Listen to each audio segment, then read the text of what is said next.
Vamos abrir nossas Bíblias no livro de Apocalipse, capítulo 2. As revelações de João, Apocalipse 2. Do versículo 8 ao 11. Ao anjo da igreja em Esmirna escreve: Estas coisas diz o primeiro e o último, que esteve morto e tornou a viver. Eu conheço a tua tribulação, a tua pobreza, mas tu és rico, e a blasfêmia dos que a si mesmos se declaram judeus e não são, sendo antes sinagoga de Satanás. Não temas as coisas que tens de sofrer. Eis que o diabo está para lançar em prisão alguns dentre vós, para ser dispostos à prova, e tereis tribulação de 10 dias. Sê fiel até a morte, e dar-te-ei a coroa da vida. Quem tem ouvidos, ouça o que o Espírito diz às igrejas. O vencedor de nenhum modo sofrerá dano da segunda morte. Vamos ficar de pé, vamos orar ao nosso Deus. Nosso Pai eterno, obrigado, Senhor, por mais uma vez o Senhor nos conceder a graça de estarmos na Tua casa, de já termos lido a Tua palavra, as orações, os cânticos, os hinos, cada alma, Senhor, que saiu do seu lar com o intuito de vir, Senhor Deus, nessa casa de oração, para adorar e bendizer o Teu santo e bendito nome. Pedimos, Senhor, que através da Sua palavra o Senhor fale aos nossos corações, como o Senhor tem feito. Fala conosco, Senhor. Fala a cada vida, cada coração, a cada necessidade. Transforma, Senhor, de glória em glória as nossas vidas. Perdoa, Pai, a multidão de nossos pecados. Pai das misericórdias, pedimos pelos enfermos, os órfãos, as viúvas. Pedimos, Pai, por aquelas almas que por algum motivo foram impedidas de estarem aqui. Mas que o Senhor esteja mesmo, Senhor, também consolando esses corações e dando, Senhor, a oportunidade de estarem na Tua casa. Pai das misericórdias, que através do Teu Santo Espírito, Tua palavra possa ser pregada livremente, Senhor. É em nome de nosso Senhor e Salvador Jesus, o Cristo, e oramos, agradecidos sempre. Amém, Pai Celestial. Podeis sentar. Esmirna é uma das igrejas da Ásia. 55 quilômetros de Éfeso. Então Éfeso foi a porta de entrada do Evangelho. Naquilo que Jesus ele disse, por exemplo, antes de subir ao céu. Olha, vocês vão pregar em Jerusalém, na Judeia, na Samaria. Até então aí, estamos tratando mesmo dos costumes ali dos hebreus, dos judeus. Mas depois vocês vão adentrar aos confins da terra. E os confins da terra, nós podemos dizer que então, a partir de Éfeso, ali era o princípio do fim. E aí quando você chega, por exemplo, no livro de Apocalipse, parece que é um caminho ao contrário. Então a igreja, ela já chegou lá nos confins da terra, porque nós já estamos falando de um contexto celestial, de uma Jerusalém eterna. Nós já estamos falando aqui dos últimos acontecimentos, de tudo aquilo que a palavra de Deus vai culminar no plano e projeto de Deus para nós. Então agora parece que o caminho está ao contrário, que nós estamos voltando para Jerusalém. Então, quando Jesus olhou para os seus discípulos em Atos dos Apóstolos, capítulo 1, antes dele subir ao céu, ele disse: vocês vão pregar em Jerusalém, na Judeia, na Samaria, e vocês vão adentrar os confins da terra. Quando o Senhor, por intermédio de João, escreve a carta, ele fala mesmo dessas questões, e talvez muitos da teologia, eles têm adotado as igrejas, as cartas às igrejas, como distinção de épocas da igreja. Ou os contextos aonde as igrejas, elas vão ter os seus enfrentamentos. Vão enfrentar suas dificuldades, elas vão ter realmente uma palavra: olha, eu conheço as tuas obras, mas aí para a maioria das igrejas tem uma exortação, mas eu também tenho contra você. Quando João está escrevendo essa revelação, é uma revelação de Deus a nós.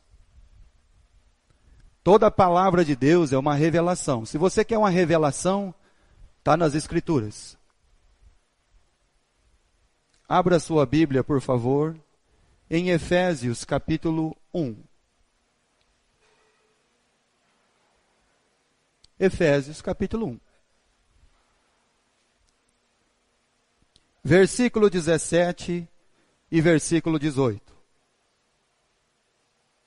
Olha só o que o apóstolo Paulo vai falar a esses irmãos. Para que o Deus de nosso Senhor Jesus Cristo, o Pai da glória, vos conceda um espírito de sabedoria e de revelação no pleno conhecimento dele. Versículo 18. Iluminado os vossos olhos, os olhos do vosso coração, para saberdes qual é a esperança do seu chamamento, qual a herança, a riqueza da glória da sua herança nos santos. Paulo está dizendo que as revelações da palavra de Deus, elas vêm à nossa vida para abrir o nosso entendimento e abrir os olhos do nosso entendimento. Porque ainda falta, meus irmãos, não que a Bíblia não está pronta, a palavra de Deus está pronta. As revelações de Deus a nós, elas estão todas prontas. A Bíblia diz que Deus não ia fazer nada sem antes avisar os seus servos. E foi isso que Deus fez. Deus avisou Abraão antes de ir para Sodoma. Deus avisou Noé antes do dilúvio. E Deus, Ele tem nos avisado através da sua palavra o nosso coração. Para que de uma maneira plena, convicta, firme, como olhando para o invisível, como Moisés, como aquele que tem um ponto de referência imutável, que é o nosso Deus. Quando a igreja, o corpo, ele perde esse marco, esse ponto de referência, que então é Deus e a sua palavra, então nós ficamos vulneráveis às nossas conclusões e às conclusões mesmo dos homens para as nossas vidas. E nessa carta a essa igreja, inspirada pelo próprio Cristo a João e o Espírito Santo, pela vontade do Pai, ele escreve para os irmãos daquela igreja. O interessante é que ele não tem nenhuma exortação. Deus, ele não tem de nenhuma maneira ali, meus irmãos, uma correção para aquelas vidas, a não ser incentivá-las a continuar fazendo aquilo que elas estavam fazendo. Apocalipse, capítulo 2.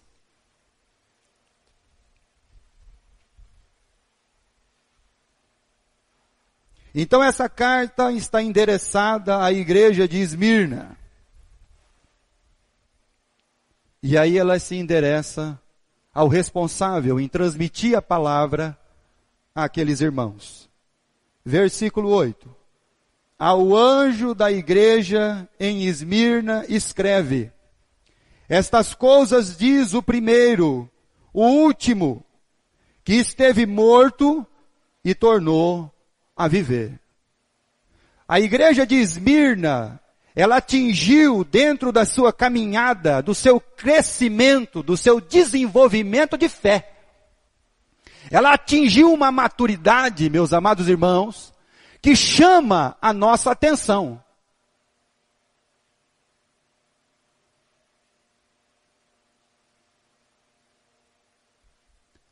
Porque senão nós vamos ser crianças. Criança brigando por causa do doce. Crianças brigando pelo que havemos de vestir. Crianças, meus irmãos, não como pessoas amadurecidas na fé, realmente com uma contundência da nossa fé na nossa vida, mas como meninos inconstantes, que não conseguem permanecer firmes, inabaláveis, estabelecidos, firmados dentro da palavra de Deus. A igreja de Esmirna se tornou notória no meio das igrejas. Mas é uma igreja pequena, é uma igreja pobre, mas tem por excelência a revelação da palavra de Deus na vida deles. 1 Tessalonicenses, capítulo 1.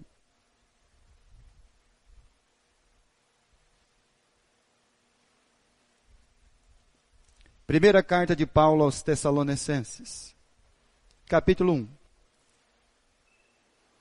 versículo 6.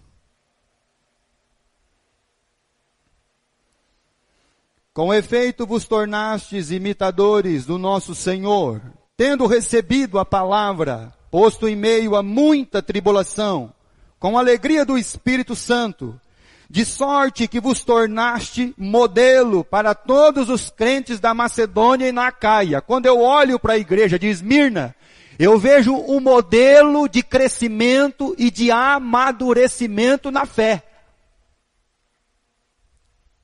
Porque essas almas, e Deus tem falado muito ao nosso coração nesses dias, essas almas, elas não têm andado segundo a visão que eles têm do aparente.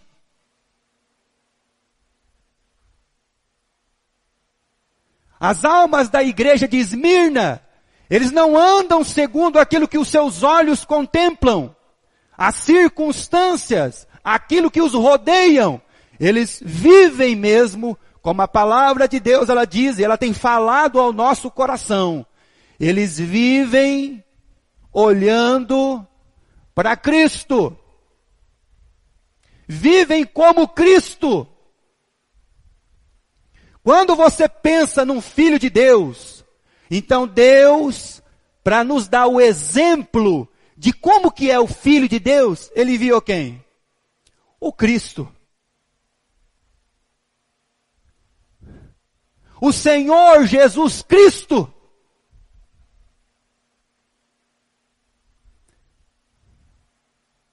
Para sermos a imagem de como Ele é. Por isso do nosso amadurecimento, irmãos. E o apóstolo Paulo, escrevendo essa igreja de Tessalônica, ele me chama a atenção como a igreja de Esmirna. De sorte, versículo 7, que vos tornaste um modelo, não de um modelo de crescimento, não de um modelo de encher banco de gente, um modelo de crescimento espiritual. De que em qualquer situação da sua vida, seja lá o que aconteça com você, você está firmado. Você é um Cristo, você é um filho de Deus. E agora, Cristo, ele é uma natureza, uma identidade, um propósito e um destino.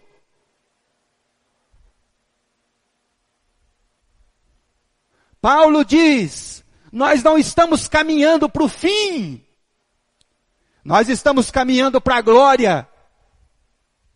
Versículo 8, porque de vós se repercutiu a palavra do Senhor, não só na Macedônia e na Acaia, mas por toda a parte se divulgou a vossa fé para com Deus, de tal ponto de não termos necessidade de acrescentar coisa alguma.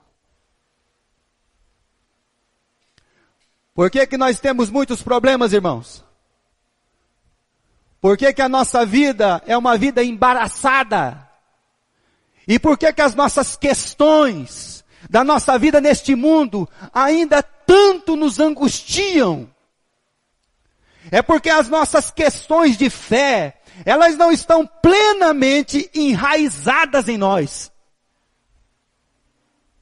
Que aí diante de qualquer circunstância adversa ao que eu estou acostumado, então facilmente eu sou moldado por isso.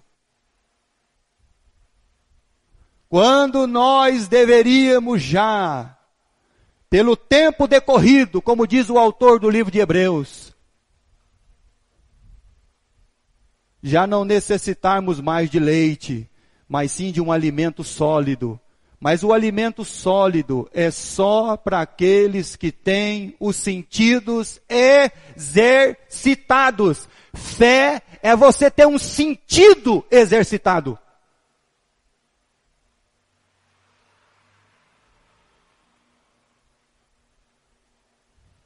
E a igreja de Esmirna se tornou notória pela vida daquela comunidade, daqueles irmãos, ao ponto de Deus então olhar e não ter nada para dizer contra eles.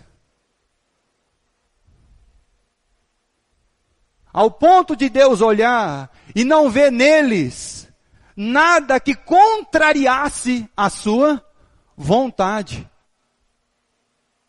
o seu propósito, o seu desígnio para com a vida daquela igreja, daqueles irmãos. O grande problema da maioria das nossas vidas, irmãos, é que nós estamos ainda, como diz o livro de Gênesis, quando Deus criou o homem, Deus criou ele o que, irmão? Alma vivente. Nós estamos vivendo ainda como almas viventes.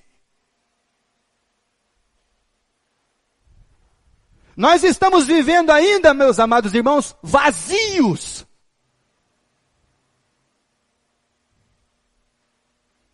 Nós somos aquelas pessoas que estão buscando nas coisas deste mundo uma satisfação. Eu busco uma satisfação do meu trabalho, eu busco uma satisfação na minha casa, eu busco uma satisfação em tudo. Porque nós ainda estamos vivendo como almas viventes, como o primeiro Adão.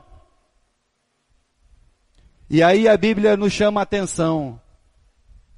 E fala, não, meus queridos, não é mais assim não. 1 Coríntios capítulo 15, versículo 45.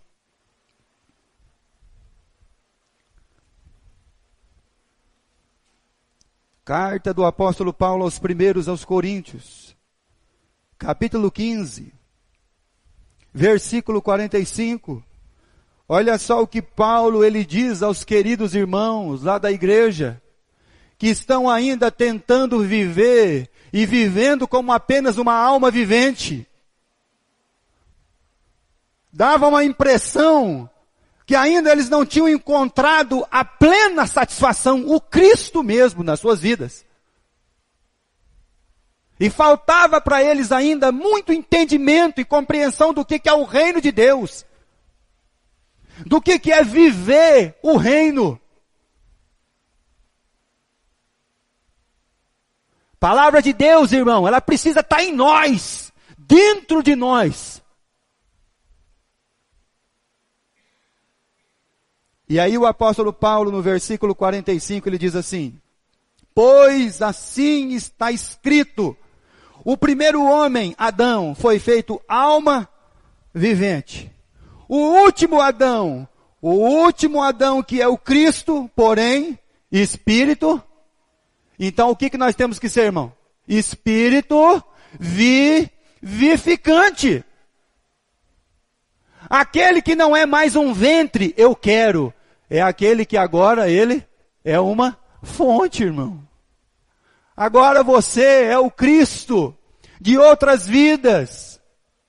Você é o Cristo que vai levar a mensagem de salvação a outras vidas. Agora você é um espírito vivificante. O que nós ainda não entendemos, o que os cristãos ainda não entenderam, meus irmãos, é que nós não temos que ser o primeiro. Nós estamos ainda fazendo o quê, meus irmãos? Querendo ser o primeiro, irmão. Quando você chega na fila do ônibus, qual lugar nós deveríamos ocupar, irmão? Fala para mim, irmão. Para a pessoa olhar para você e ver o que em você? O espertalhão que entra na frente? Fala para mim, irmão. Você é o espertalhão?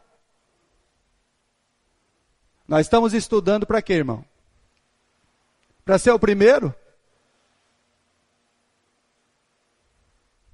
Ou para ser o Cristo? Fala para mim, irmão, o que você acha que é ser cristão? É vir no culto?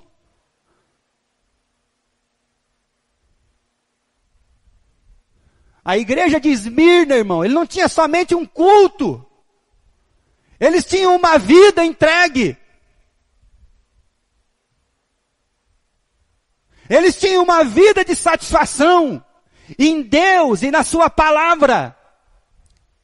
E não importava quando eles olhavam a circunstância das suas vidas, eles ainda continuavam firmes, plenos e constantes. Que apesar de todos os enfrentamentos que eles tinham, eles ainda continuavam olhando para o alvo e prosseguindo para o alvo que é o Cristo. Nós queremos ser igual a Cristo. E qual é o sentimento que houve em Cristo, irmão? Um sentimento de despojo. Um sentimento de se esvaziar de si mesmo.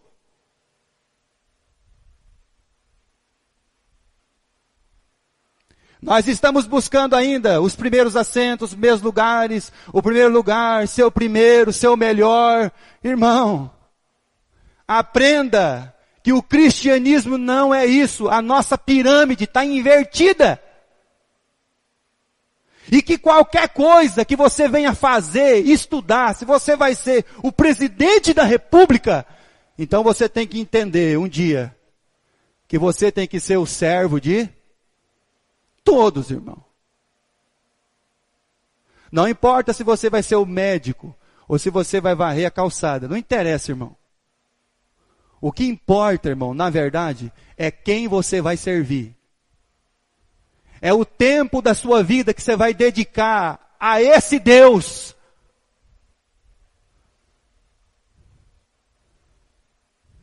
É a sua vida entregue a Ele. Nós estamos vivendo para nós mesmos, meus irmãos.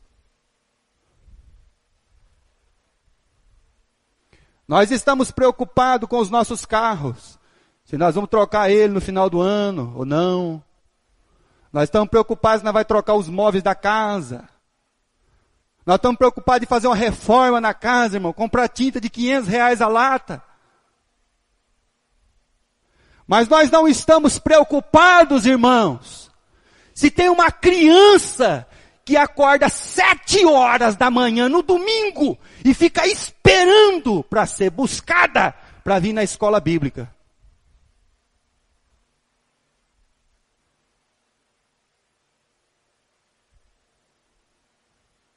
Você não faz ideia, irmão, do que é você estar cantando aqui 3 palavrinhas e ter 2 criancinhas pititicas aqui que ele está tentando segurar os 3 dedinhos. O Mateuzinho e o Joãozinho. E fazendo assim, irmão, ó, tralalá. E levantando a mão, a chuva caiu e a água subiu.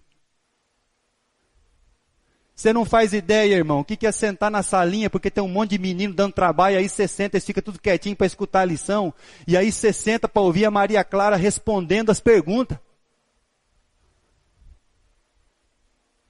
Você não sabe o que é isso, irmão.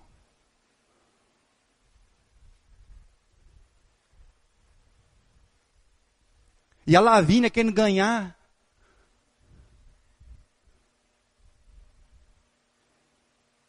Ô, irmão, você está pensando que reino de Deus é o quê, irmão?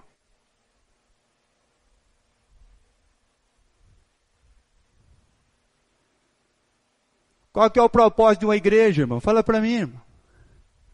É colocar banco almofadado para você se sentir melhor sentar aqui? Não, irmão. O propósito de uma igreja é pregar o evangelho.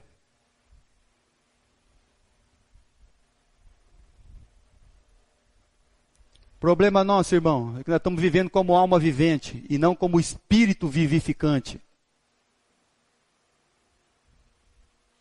E aí nós estamos longe de ser igreja de Esmirna. Longe, irmão. Porque nós estamos vivendo como Jesus ele disse. Que o servo que faz só o que ele tem que fazer. O que ele é, irmão? Fala para mim o que ele é, irmão. Faz só o que tem que fazer. Mais nada.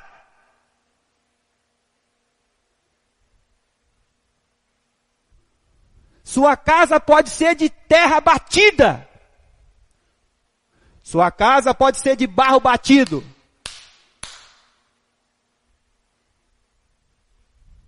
Mas ela tem que estar limpa, irmão.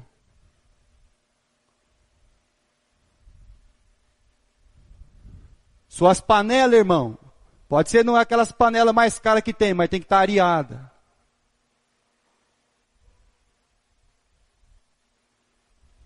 Porque independente da circunstância, irmão, que a gente vive, nós temos que fazer o melhor. E o nosso melhor está longe, irmão. Mas bem longe.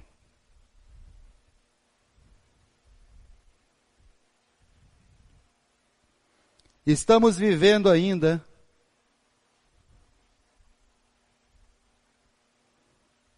como alma vivente e não como espírito vivificante. Um evangelho que só busca e não oferta.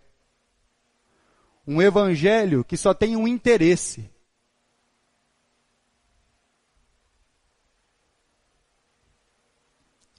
Apocalipse capítulo 2. A carta endereçada àqueles irmãos.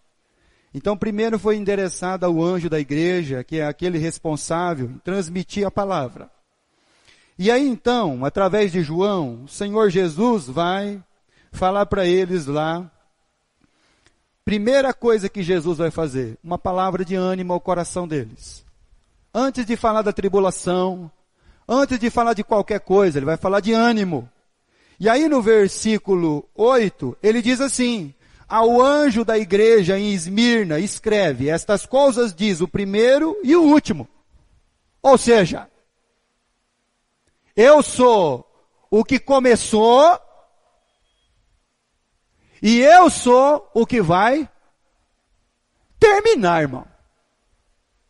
Nós vivemos como se Deus, irmão, Ele não fosse terminar toda essa obra. Nós estamos vivendo de uma maneira como se Deus tivesse errado em algum lugar e de repente agora Deus não consegue mais consertar as coisas e não vai terminar isso. Nós estamos equivocados, meus irmãos. Quando Deus vai olhar para a igreja, Ele diz assim, ó, foi eu que comecei, sou eu que vou terminar. Eu sou o alfa, eu sou o ômega. Eu sou o princípio e o fim, irmão. Descansa o seu coração. Aquele que começou, ele vai terminar. Ele é o alfa, ele é o ômega. E aí antes de falar da tribulação, ele diz assim, eu sou aquele que entregou a vida, morreu e tornou a tomá-la. Ou seja, não se preocupem com a vida de vocês, porque vocês estão nas mãos daquele que não somente tem autoridade, poder para entregar a vida, como também tem poder para tornar a tomá-la. Então esse é o nosso Deus.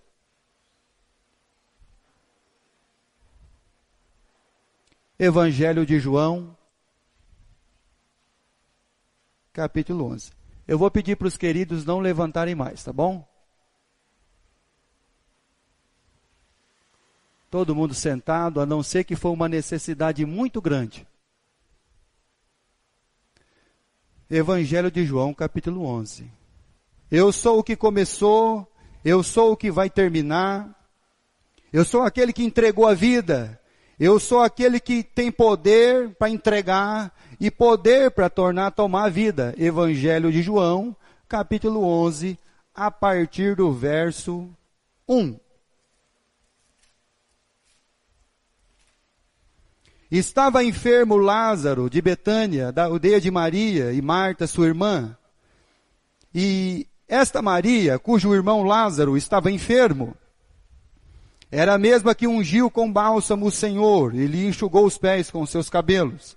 Mandaram, pois, as irmãs de Lázaro dizer a Jesus, Senhor, está enfermo aquele que amas.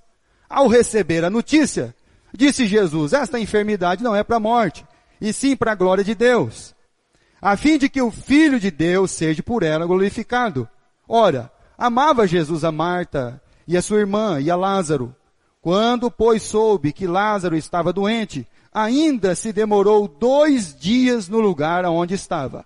Depois disse aos seus discípulos, vamos outra vez para a Judeia. Disseram-lhe os discípulos, mestre, ainda agora os judeus procuravam apedrejar-te e voltas para lá? Respondeu Jesus, não, são 12 horas do dia. Se alguém andar de dia, não tropeça, porque vê a luz deste mundo. Mas se andar de noite, tropeça, porque nele não há luz. Isto dizia, depois lhe acrescentou, nosso amigo Lázaro adormeceu, mas eu vou para despertá-lo. Disseram-lhe, pois, os discípulos do Senhor, se dorme, está salvo. Jesus, porém, falara com respeito à morte de Lázaro, mas eles supunham que tivesse falado do repouso do sono. Então Jesus lhe disse claramente, Lázaro morreu. E por vossa causa me alegro que lá não estivesse, para que possais crer, mas vamos ter com ele. Então Tomé, chamado Dídimo, disse aos condiscípulos, vamos também nós para morrermos com ele. Chegando Jesus, encontrou Lázaro, já sepultado, havia 4 dias. Aquele que é o detentor da vida. Quando você pensar nas suas dificuldades, nos seus problemas, você precisa entender que tem um Deus que começou uma obra e vai terminar. Tem um Deus que é detentor da vida, Ele tem poder sobre a morte, porque Ele ressuscitou dos mortos.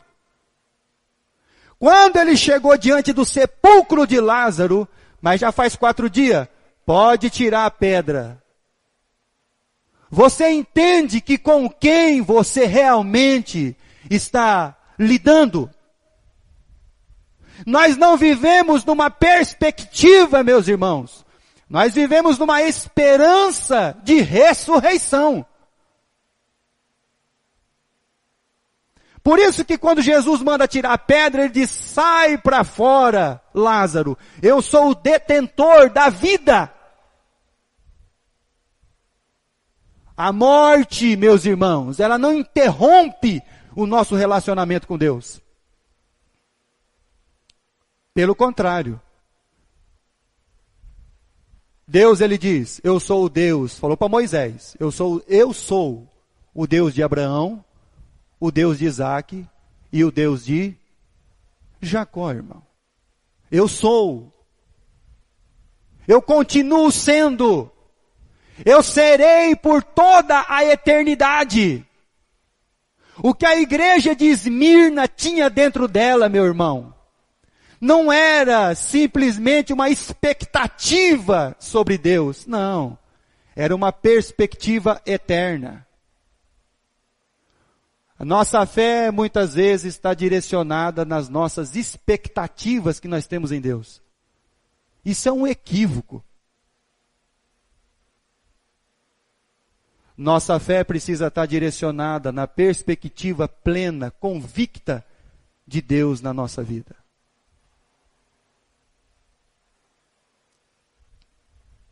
Depois de 4 dias, Jesus chegou. O pessoal já tinha chorado muito.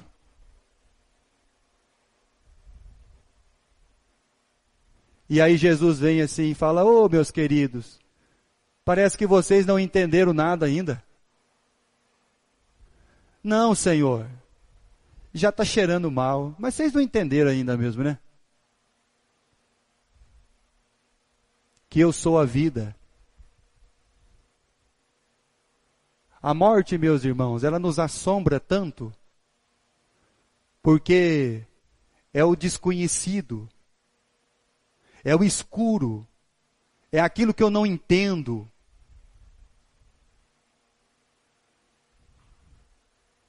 Mas quando nós deveríamos lembrar do amor de Deus, porque o amor de Deus lança fora de nós o que, irmão? O medo, irmão.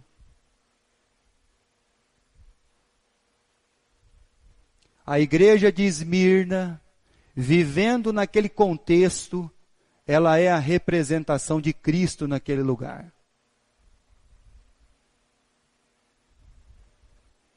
Apocalipse capítulo 2. Agora ele vem falar da tribulação. Agora chega a parte que a gente gosta.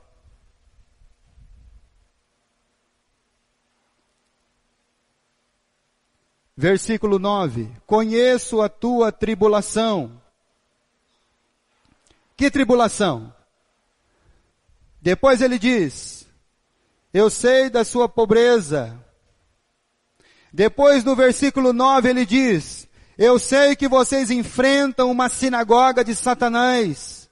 Versículo 10, eu sei que o diabo vai lançar alguns de vocês na prisão e vão ser colocados à prova. Eu sei que vocês vão ter uma tribulação de 10 dias. E o mais importante da carta é princípio do versículo 10. O que está escrito no princípio do versículo 10 na sua Bíblia? Não temas, por quê? Não temas as coisas que você vai ter, o quê? Que sofrer, irmão. Mas no mundo ao qual nós vivemos, principalmente no mundo religioso, sofrimento virou o que, irmão? Sinônimo de derrota. Você está sofrendo, irmão? Ah, você está derrotado. Ah, então Cristo foi derrotado, irmão.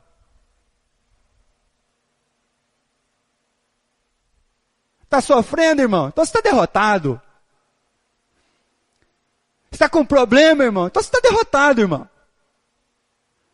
o sistema evangélico criou na cabeça das pessoas que o cristão é o primeiro. Não, irmão, qual que é o exemplo que você quer ser da Bíblia? Pensa bem, irmão, fala a verdade, qual que é? Sabe qual que nós deveríamos querer ser, irmão? O Lázaro cheio de chagas, ou você queria ser o rico das migalhas? Fala a verdade, irmão. O Lázaro cheio de chagas chama a sua atenção, irmão. Fala a verdade.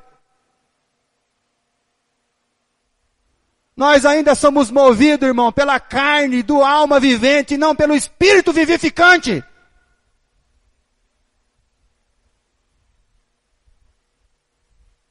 Fala a verdade, irmão. O Lázaro cheio de chagas chama a sua atenção? O reino dos céus? Claro que não, irmão. Porque todas as suas expectativas estão para esse mundo.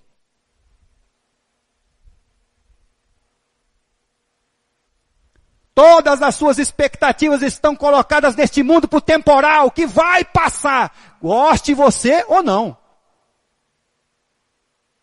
Não temas as coisas que você vai ter que sofrer. Sofrimento? Ah, não vou mais naquela igreja não, o pastor falou que vou ter que sofrer. Ah, não, eu quero é vitória. Eu quero é vitória. Vitória? A vitória já foi lá na cruz, irmão.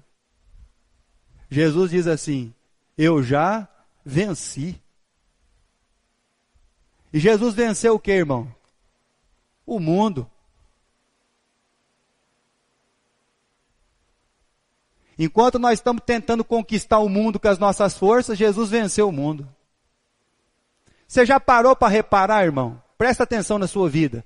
Que tudo que você conquista com a força dos seus braços, dá trabalho para manter? Dá ou não dá? Mas a Bíblia diz, irmão, que tudo que a gente ganha de Deus, vem do alto. Por isso que salvação não se perde, porque a gente não mantém a nossa salvação. Amém, irmão? Glória a Deus. Já pensou se fosse você que segurasse a sua salvação? Estávamos todos perdidos, irmão. Todos.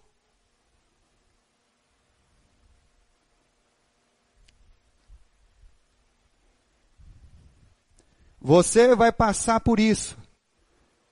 Você vai sofrer. Quando ele fala de pobreza, irmão, aqui no texto é falta de recurso mesmo. É falta, olha, é vivendo mesmo ali, irmãos, na linha do básico, talvez menos. É isso que o texto quer dizer. Eu conheço a tua pobreza. A igreja que, olha, irmãos, que Deus não tem nada contra eles. Esses irmãos eram tudo rico, irmão. Tudo rico, milionário. Tudo bem de vida. Melhor bairro da cidade. Melhor carro da concessionária. Fala para mim, irmão. Se é isso que vai satisfazer sua vida. Se é isso que você chama de riqueza. Se é isso que você chama de vitória. Marcos capítulo 12. Primeiro ele falou da pobreza. Evangelho de Marcos capítulo 12. Versículo 41.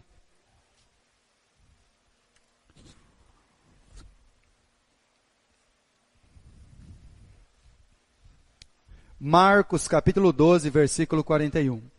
Eu conheço a tua pobreza.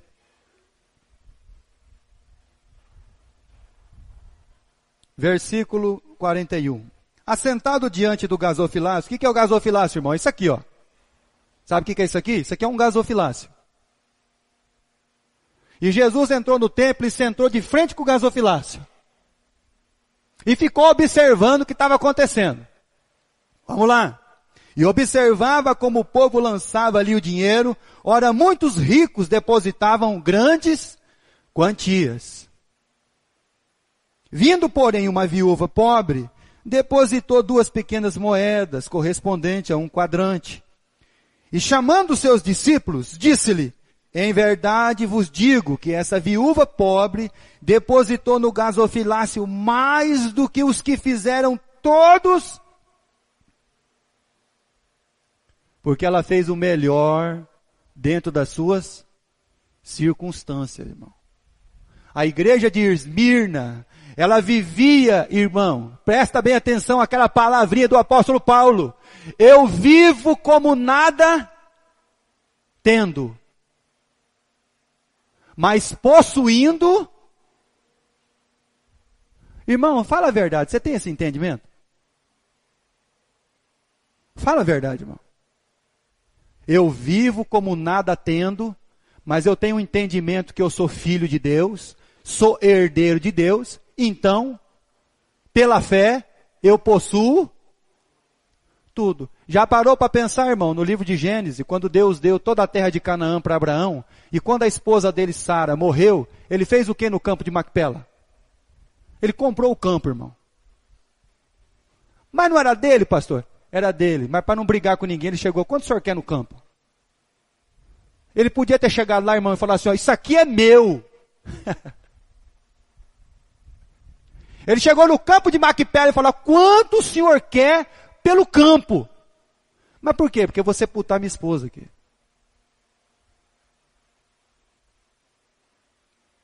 Vivendo como nada tendo, mas possuindo tudo.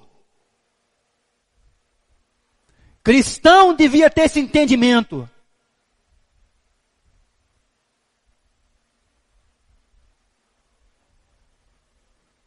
Mas nós estamos tentando possuir as coisas na força. Força do braço, a minha competência. Isso vai ser tão difícil para você manter, meu querido. Vai dar um trabalho para você, você nem imagina.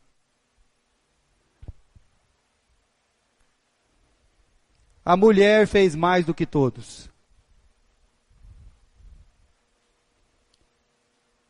Lá tinha uma sinagoga de Satanás.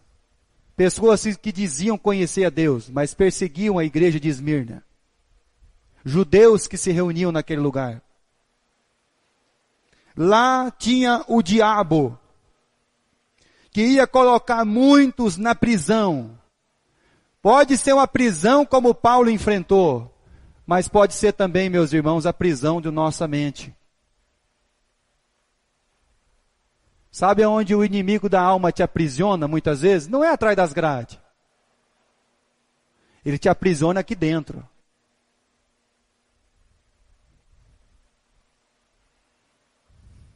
Para que você não tenha esse entendimento.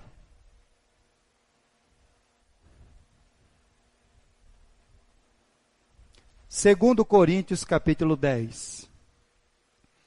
Lá tem um diabo. E vai lançar muitos de vocês na prisão. Segundo Coríntios capítulo 10, versículo 3. Segundo Coríntios 10, 3. Porque embora andando na carne, vírgula. Nós estamos na carne, irmão, só que a gente não vive por ela.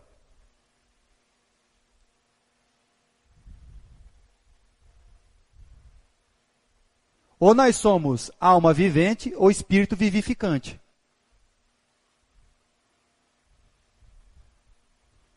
Ou nós fazemos parte de um reino celestial, ou estamos tentando conquistar uma Jerusalém terrena. Versículo 3.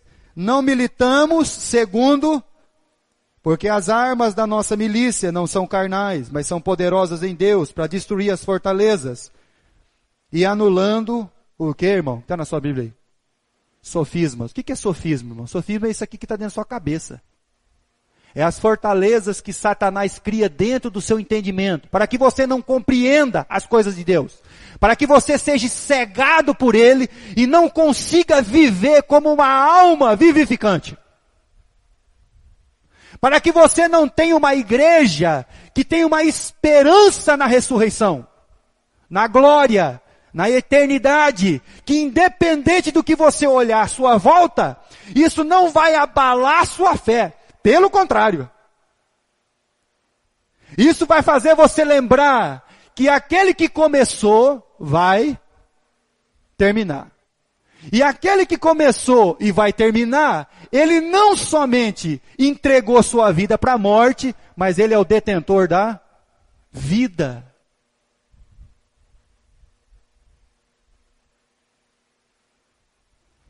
É nessa perspectiva que a igreja vivia.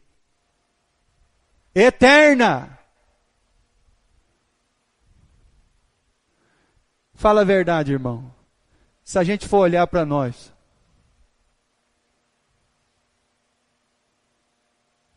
fala a verdade, o que nós vamos fazer? O que nós podemos fazer, irmãos? Fala a verdade.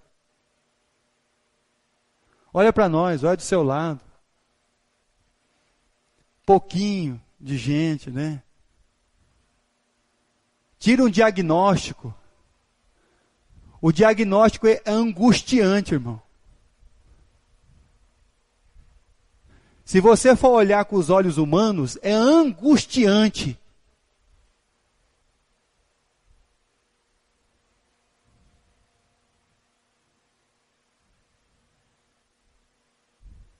Aquilo que nós recebemos de Deus como incumbência, irmão, quando a gente olha para a igreja, e se olhar de uma maneira carnal e não como uma alma vivificante, um espírito vivificante. E aí você chega. As nossas armas, elas são espirituais. E aí Jesus fala de uma tribulação de 10 dias.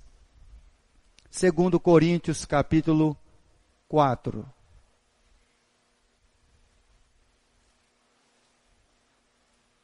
Versículo 18. Uma tribulação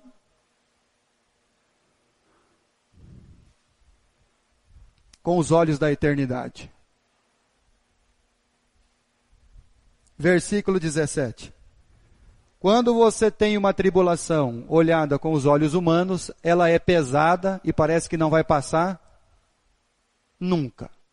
Quando você olha para ela com uma perspectiva eterna, ela é leve e momentânea, irmão. Versículo 18. Não atentando nós nas coisas que se veem, mas nas que não se veem, porque as que se veem são tem.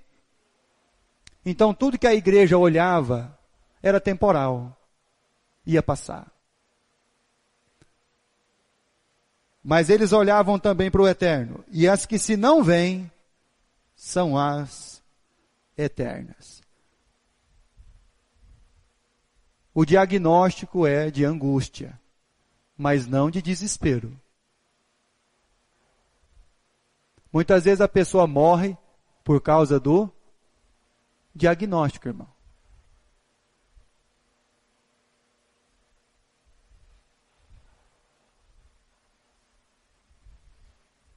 Jesus ficou angustiado, irmão. Mas nunca desesperado. Angustiado, sim. Ansioso, não. Lucas, capítulo 22. Quando você olha para o Senhor Jesus, o Cristo, lá em Lucas, capítulo 22, a igreja está lá. Qual que é a promessa que tem para vocês? Vocês vão sofrer. E isso que vocês têm que passar, vocês vão passar mesmo. Não tem como fugir.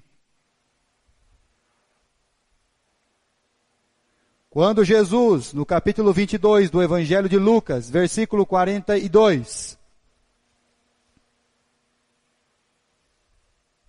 dizendo: Pai, se queres, passa diante de mim este cálice. Contudo, não se faça a minha vontade, e sim a tua. Então, lhe apareceu um anjo do céu que o confortava. E estando em agonia, orava mais intensamente. E aconteceu que o seu suor se tornou como gotas de sangue caindo sobre a terra, irmãos. Jesus entrou em profunda agonia e angústia, sentindo já as dores da crucificação, o martírio da cruz. Mas Jesus, em maneira nenhuma, ele ficou ansioso ou desesperado. Não temas o que você tem para sofrer. Não fique com medo. Qual que é a palavra de Deus a Josué? Não tema, Josué, porque o Senhor seu Deus é contigo. Então por que está cheio de temor?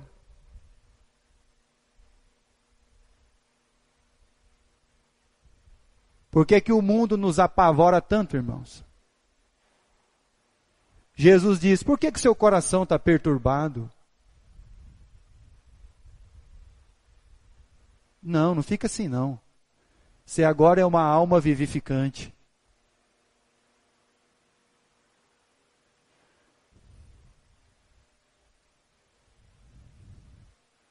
Não temas. Lá na carta da Esmirna, a igreja, eu conheço a tua pobreza, mas lá tem um contraste muito grande. Qual é a palavra de contraste lá, irmãos? Apocalipse capítulo 2. Eu conheço a tua pobreza. Versículo 9. Conheço a tua tribulação, a tua pobreza, vírgula. Mas você é o que, irmão? Rico, irmão. Não, pastor, mas a conta no banco lá está meio complicada. Está difícil no final do mês, E aí nós mensuramos riqueza por isso. Por isso que nós não queremos ser o Lázaro.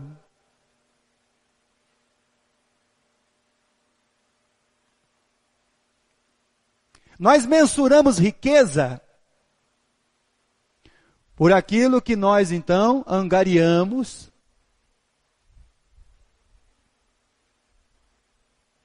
E aí a Bíblia diz assim, em Efésios capítulo 2, versículo 4. Mas Deus, sendo rico, Paulo quando escreve aos irmãos, ele diz assim, olha, Deus ele é rico, mas rico no que, irmão? Em misericórdia.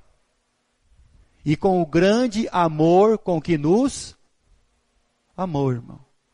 Sabe qual é a riqueza de Deus? A sua misericórdia. O seu amor para conosco. Sabe qual era a riqueza daqueles irmãos da igreja de Esmirna? Não era, meus irmãos, os seus cofres abastados, seus bancos almofadados. Não, irmão. A riqueza era a misericórdia, a graça e o amor de Deus.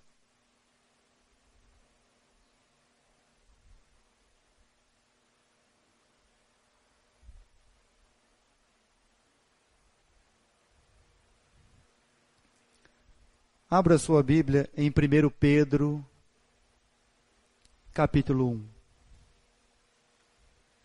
Quando você pensar na riqueza de Deus, então você precisa ler a Bíblia.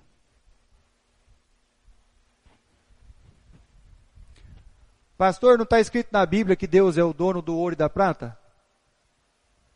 Tá. Mas isso para Deus não quer dizer nada, irmão.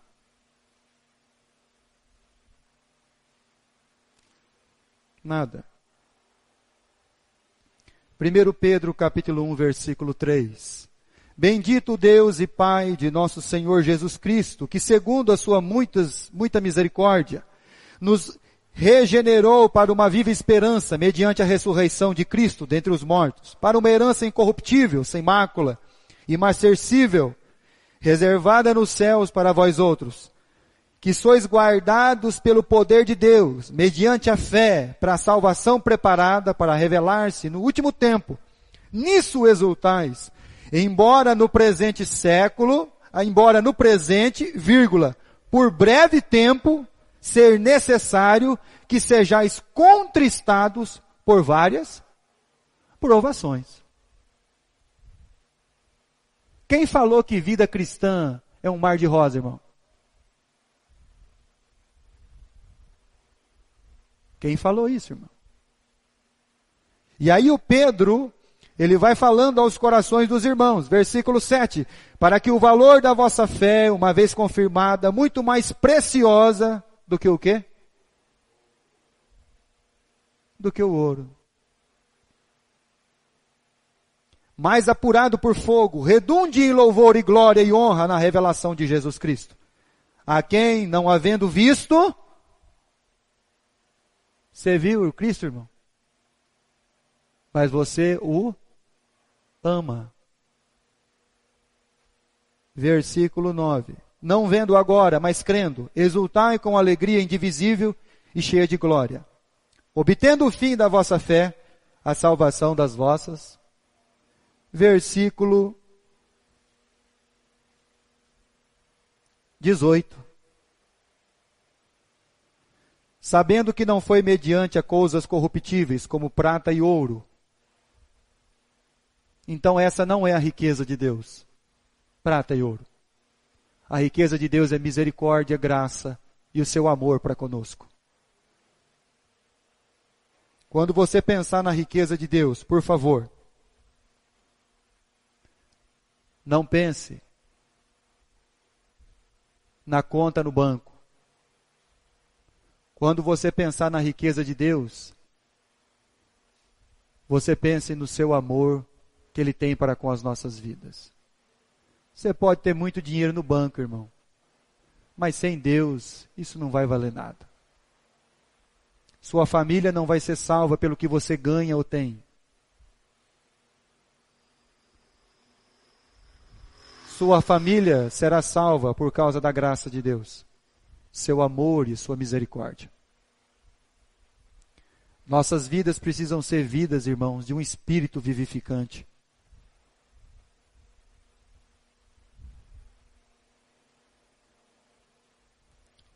Quando no livro de Apocalipse diz, sê fiel até a morte.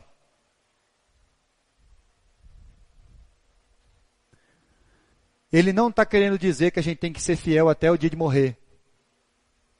Ele está querendo dizer que se for preciso, nós vamos entregar a nossa vida para ser fiel a Deus, se necessário for.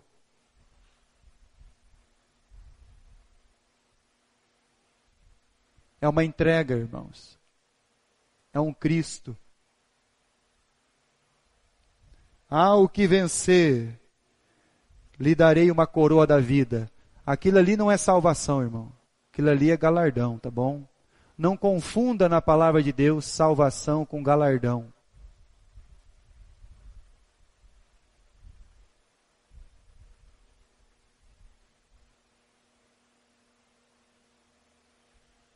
Vamos encerrar lendo Mateus capítulo 4. Dar-te-ei a coroa da vida. Ser fiel até a morte.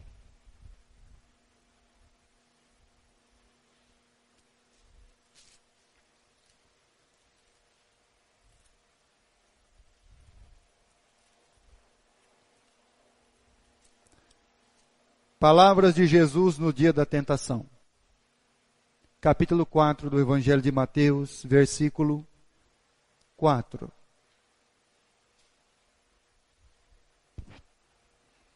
Ser fiel até a morte, quando o mortal for absorvido pela vida.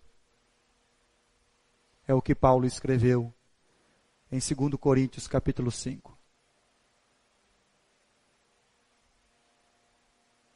Jesus, porém, respondeu, está escrito, nem só de pão viverá. Então quer dizer que nós não vamos ter que comer pão, pastor? Não, irmão. Nós vamos comer o pão por causa da segunda parte do versículo. Mas sim de toda a palavra que sai da boca, porque é a palavra que sai da boca de Deus que vai nos sustentar. É a palavra que saiu da boca de Deus que vai nos, o quê? Ressuscitar. É a palavra que saiu da boca de Deus que vai nos guardar. É a palavra que saiu da boca de Deus que vai colocar na nossa mesa o pão nosso de cada dia, irmão. Está entendendo, irmão? Muitas vezes nós ficamos só na primeira parte. E aí você entende que a segunda parte é que completa a outra. Jesus não diz que nós não vamos mais comer pão. Jesus diz que nós comemos o pão porque nós cremos em toda a palavra que sai da boca. Essa igreja, irmão, está firmada na palavra de Deus. Edificada. Ela tem um ponto de referência. Cristo. E o ponto de referência é que todos nós venhamos ser um Cristo, um Espírito vivificante.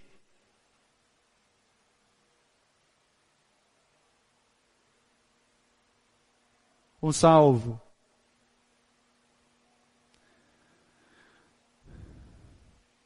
Uma alma que a palavra de Deus diz, a graça, ela nos educa.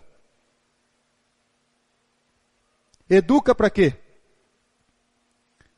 Como é que o apóstolo Paulo falou, irmão? Tudo posso naquele que me... Aí você põe lá no carro. Vamos lá. A gente põe no muro da nossa casa. Tudo posso naquele que me fortalece. Tem que pôr o texto inteiro, irmão. E o texto inteiro, irmão, diz assim, eu aprendi, Deus me ensinou a ter e não ter. Tudo posso naquele que me fortalece, irmão. Essa igreja está firmada dentro da palavra de Deus. Nós não temos uma expectativa, irmão. Nós temos uma esperança. Nós não estamos aqui, irmão, porque o plano de Deus deu errado. Não, irmão. Nós estamos aqui porque nós somos convictos, plenos, confiantes, que toda a palavra de Deus, ela vai se cumprir em nós e na nossa vida. Nós não estamos aqui, irmão, porque nós temos dúvida de alguma coisa. De que quando qualquer coisa, irmãos, acontecer ao nosso redor, nossa firmeza, rocha e fortaleza, esperança é o nosso Deus. Que é inabalável para todo sempre. Amém